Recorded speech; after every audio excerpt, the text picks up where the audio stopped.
मराठा आरक्षण आंदोलनासाठी मुंबईत दाखल झालेल्या शेकडो मराठा आंदोलकांचा मुक्काम हा नवी मुंबईत होता। त्यामुळे मनोज जरांगे यांच्या आंदोलनाला लाभलेल्या यशाचा सर्वाधिक आनंद हा नवी मुंबईत साजरा झाला। ढोल ताशाच्या गजरात आणि हलगीच्या ठेक्यावर गुलाल उधळत भगवा झेंडा फडकवत मराठा आंदोलकांनी मोठा जल्लोष केला। आमचा प्रतिनिधी विनायक पाटीलचा रिपोर्ट। मनोज जरांगे पाटलांच्या आंदोलनाचा आज 5वा दिवस होता आणि अखेर या आंदोलनाला यश आलेलं आहे। सरकारने मनोज जरांगे पाटलांनी केलेल्या मागण्या आता मान्य केल्या, त्यामुळे आता आपण पाहतो की मराठ्यांच्या माध्यमातून जोरदार सेलिब्रेशन होऊ लागलेलं आहे। वाशी या ठिकाणी जोरदार सेलिब्रेशन चालू आहे। नवी मुंबईमध्ये हे मराठा वर्ग मोठ्या संख्येने थांबलेला होता आणि आता मागण्या मान्य झाल्याचे कळतात जोश आलेला आहे। गेली 5 दिवस झालं हे आंदोलक या ठिकाणी ठामपणे उभा होते। पण बोलूया मराठा या ठिकाणी आंदोलक आहेत। सर, काय म्हणाल, अखेर सरकार नमलेलं आहे?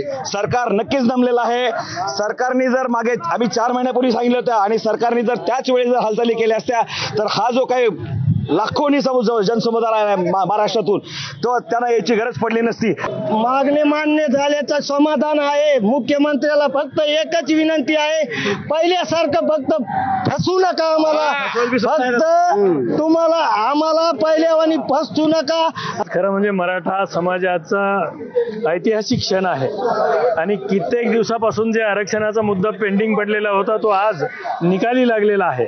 खरं म्हणजे हैदराबाद गॅजेट जरी आमचं दिलेलं असेल, पास केलेलं असेल, तरीही सातारा गॅजेट आणि औंध गॅजेट हे जे 15 दिवसाची मुदत मागून घेतलेली आहे सरकारने ते सुद्धा पार करण्यात यावं आणि सर्व मराठ्यांना आरक्षित करण्यात यावं। नक्कीच आपण पाहतो की मराठा या ठिकाणी त्यांच्या चेहऱ्यावरती एक आनंद निर्माण झाल्याचं आपल्याला पाहायला मिळतंय। विनायक पाटील, एबीपी माझा, नवी मुंबई।